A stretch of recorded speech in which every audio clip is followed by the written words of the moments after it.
Saya merenung, ini renungan saya. Ternyata kalau ini nanti benar, nggak apa-apa. Tapi kalau salah, ya minta maaf. Renungan saya, kebangkitan kembali Indonesia ini akan wujud apabila meninggalkan budaya tradisional yang didominasi oleh tradisi agama. Beda ya, agama dengan tradisi agama itu beda. Kemudian apa gantinya? Kepada dasar negara yang universal.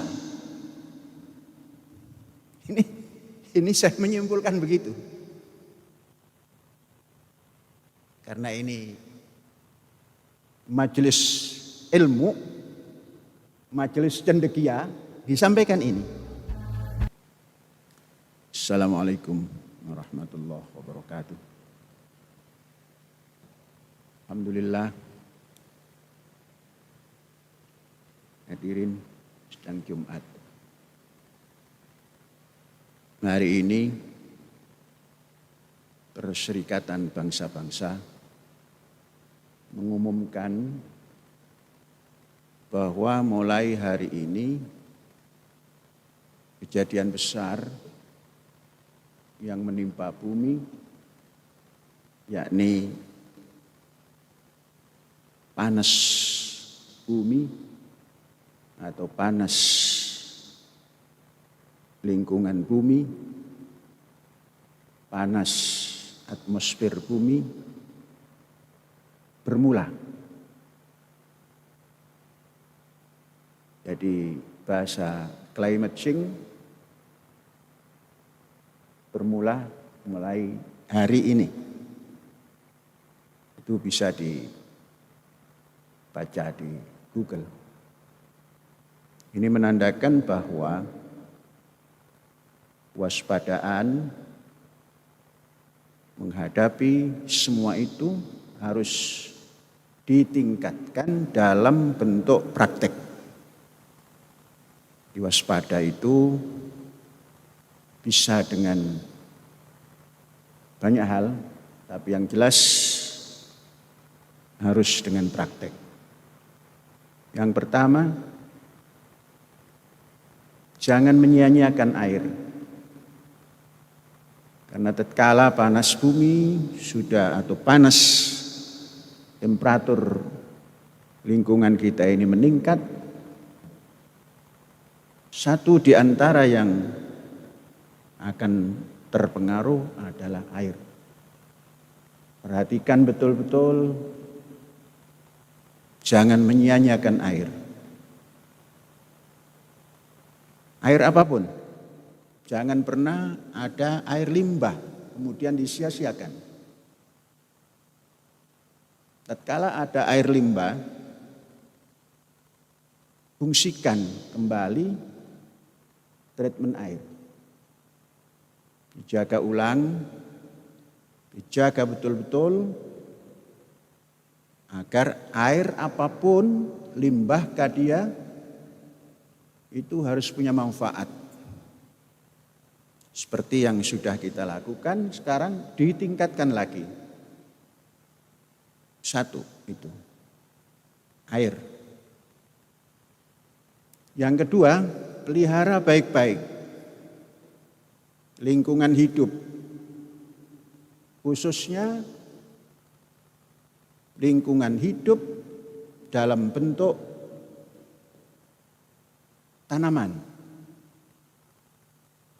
baik itu berbentuk kayu, tanaman kayu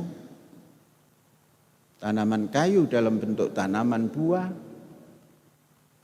dan kayu rimba, dipelihara baik-baik. Saat kita mengalami panas yang tinggi, mungkin tanaman-tanaman yang ada dalam bentuk pelindung hidup umat manusia itu juga akan mengalami kekeringan. Maka jangan ada air yang terbuang, gunakan itu semua setelah ditreatment untuk memberi minum daripada tanaman. Kemudian perhatikan ternak yang kita pelihara. Jangan sampai ada ternak yang tidak ketahuan kurang air dan terkena dehidrasi dan kemudian mengakhiri hidupnya. Khususnya hari ini juga mulai terdengar apa yang dinamakan virus antrak juga sudah mulai bergerak kepada binatang. Antara manusia dan binatang dalam hal ini antrak, virus, itu ada hubung kait. Maka perhatikan, karena kita punya ternak. Jadi saudara-saudara, Dhillum mamdud dalam bahasa Al-Quran, naungan yang menyebar. Barangkali ini nanti di saat panas yang tinggi, dia mampu memberikan perlindungan pada umat manusia. Saudara-saudara, kemudian yang ketiga, jaga kesehatan sebaik-baiknya dalam menghadapi climate change, kemudian panas global yang ditetapkan oleh PBB mulai bermula pada hari ini. Jangan ada yang kurang minum, karena kurang minum akan terjadi dehidrasi pada diri kita. Dan dehidrasi ini menyebabkan banyak sekali efek daripada dehidrasi. Berpikir menjadi terganggu, konsentrasi terganggu. Sudah barang pasti kesehatan fisik pun terganggu. Perhatikan, jangan kurang minum. Yang sudah dewasa, jangan kurang dari 2 liter. Dan kita bisa memperhatikan diri kita, yang kurang minum, pasti apa yang kita buang akan berwarna keruh. Jadi perhatikan baik-baik. Kemudian jangan kurang istirahat. Namun ini bukan berarti tidak meningkatkan daya juang belajar. Daya juang belajar tingkatkan, tapi sehat, istirahat secukupnya. Dan insya Allah kecukupan makan kita perhatikan dengan seksama. Saudara-saudara dan anak-anakku semua, perhatikan ini untuk menjaga kelangsungan hidup umat manusia supaya menjadi generasi yang sehat, kemudian cerdas, sehingga kita bisa bertindak manusiawi. Jumat ini mari kita baca sedikit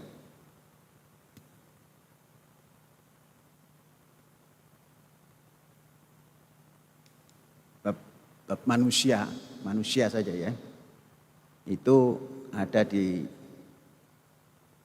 surah Al-Isra. Surat Isra itu 17. Kemudian ayatnya 70. Itu sudah terkenal, sudah sering dibaca oleh Syekh. Kemudian nanti sisipkan juga surat 2 ayat 36. Itu nanti bahan dasar untuk tausiah hari ini. Tapi intinya ini berkenaan dengan manusia dan perjalanan hidup. Saudara-saudara, komunikasi manusia dengan sesamanya itu sejak awal dilaksanakan. Dalam perjalanan hidup sesuai dengan tingkat kemajuannya, maka ada sarana komunikasi yang semakin meningkat.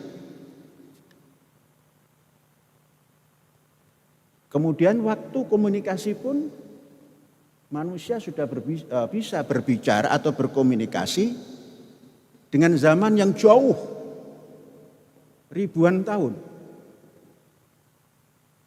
Karena manusia hidup itu mempunyai catatan hidup dan itulah sejarah.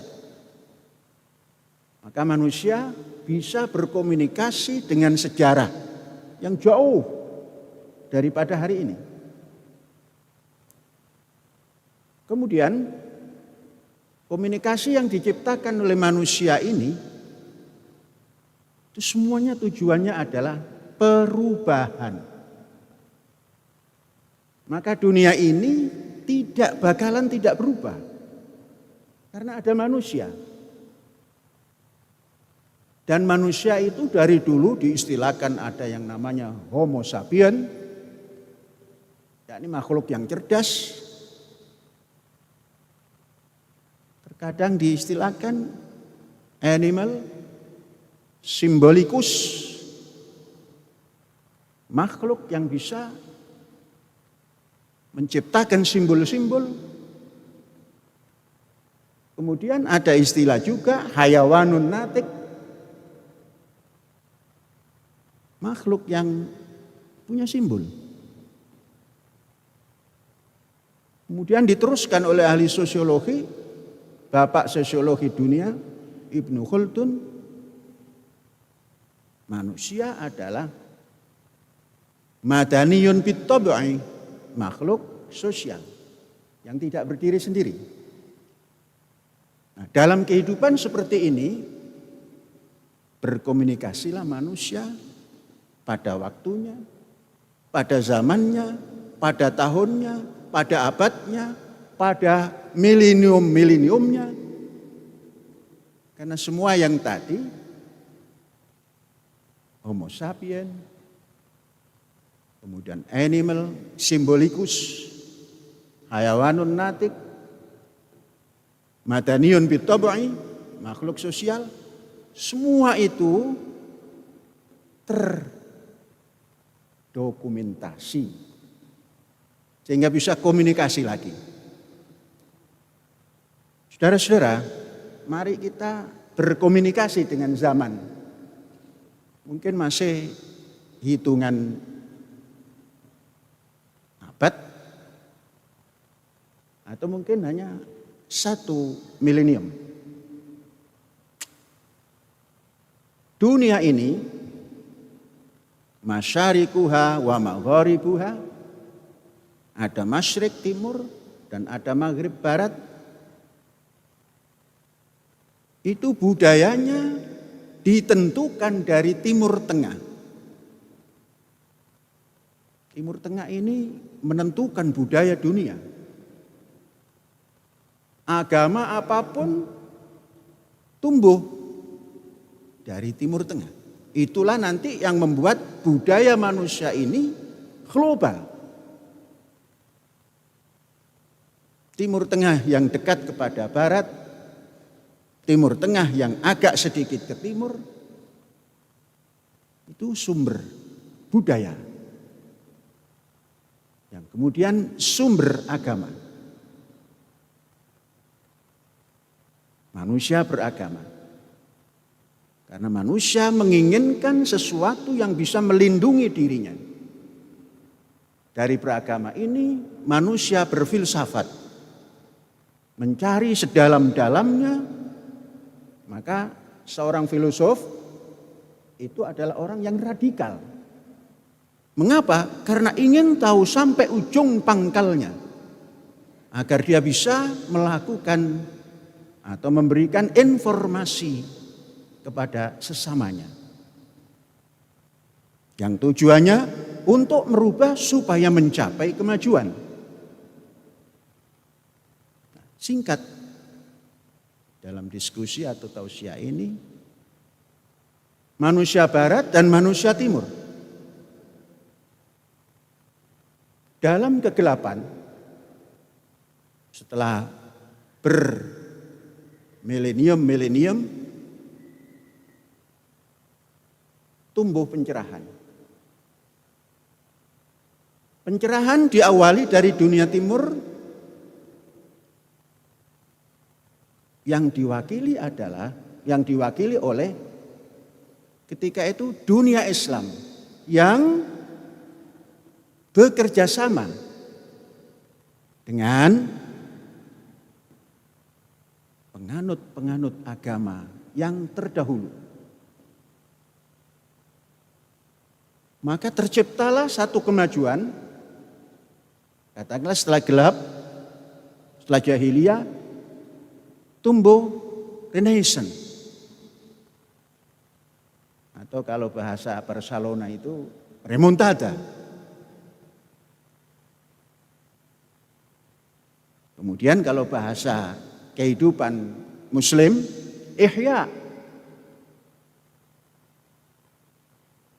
Ihya'ul ulum. Maka tatkala dunia timur yang diwakili oleh Islam yang bersama-sama, baik itu dari Yunani, dari Muslim, dari Nasrani, dari Yahudi, membangkitkan satu kebangkitan atau Ihya'ul ulum. Menghidupkan pengetahuan dan sains. Maka terjadilah gerakan yang sungguh menakjubkan, ditemukan berbagai macam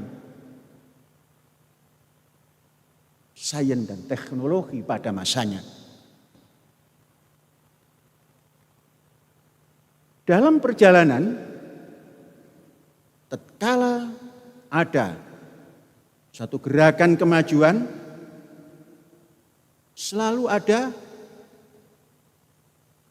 dendam perjalanan. Dunia timur yang diwakili oleh Muslim ketika itu masuk ke dunia barat. Diyakinilah oleh dunia barat bahwa ini adalah penjajahan, sekalipun membawa kemajuan. Terjadilah ingin mempertahankan daerahnya, kemudian dunia timur diserang dan dikembalikan kepada dunia asalnya, maka terciptalah yang dinamakan perang besar, Tanazu'ul Baqa. Dunia timur yang maju diserang dari timur oleh Genghis, yang kemudian terkenal dengan Genghis Khan. Dari barat tentunya diserang dari barat. Terjadilah perang besar yang mengakibatkan dunia timur yang tadi Ihya'ul ulum itu menjadi bertahan. Kemudian dunia barat yang mempunyai kebebasan menciptakan Renaissance, kebangkitan dari tradisi-tradisi lama yang tradisional dirubah menjadi tradisi keilmuan dan masuk pada sains teknologi. Maka Renaissance bangkit dan barat menjadi maju.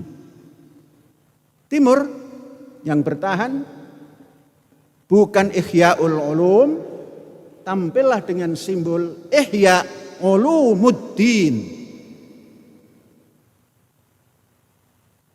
Yang dipertahankan bukan Ihya'ul ulum, tapi disempitkan menjadi Ihya' ulumuddin. Tokoh besarnya adalah Al-Ghazali. Terus sampai kemari belum Ihya'ul ulum. Maka kata orang, Syekh mengutip kata orang, Syakib Arsalani, Al-Arsalani. Limada? Bertanya Syakib, Amir Syakib. Limada? Ta'akhkhara al-muslimun wa taqaddama ghairuhum. Kenapa Muslim terbelakang dan yang lainnya maju ke depan? Inilah yang perlu dijawab, yang sampai hari ini baru proses menjawab. Sebagai bangsa Indonesia, mari kita masuk ke dalam lingkup Indonesia terlebih dahulu. Masih cocok gak ini? Limadza ta'akhkharal muslimun wa taqaddama ghairuhum. Ini sesungguhnya untuk di Indonesia tidak pas. Jangan muslimun. Limadza ta'akhkharal indonesiun wa taqaddama ghairuhum. Karena kita tinggal di Indonesia ya. Amir Syakib itu masih berpikir bahwa dunia Islam luas. Belum berkenalan dengan makna ya ayyuhan nas inna khalaqnakum min dzakarin wa unsa wa ja'alnakum syu'uban wa qabailan lita'arafu. Maka kita setelah mengenal itu, tariklah pertanyaan itu kepada syi'ab Indonesia, kepada bangsa Indonesia. Limadza ta'akhkhara indonesiun wa taqaddama ghairuhum. Maka Indonesia ini perlu ihya, perlu remontada, perlu renaissance. Saya merenung, ini renungan saya. Ternyata kalau ini nanti benar, nggak apa-apa. Tapi kalau salah, ya minta maaf.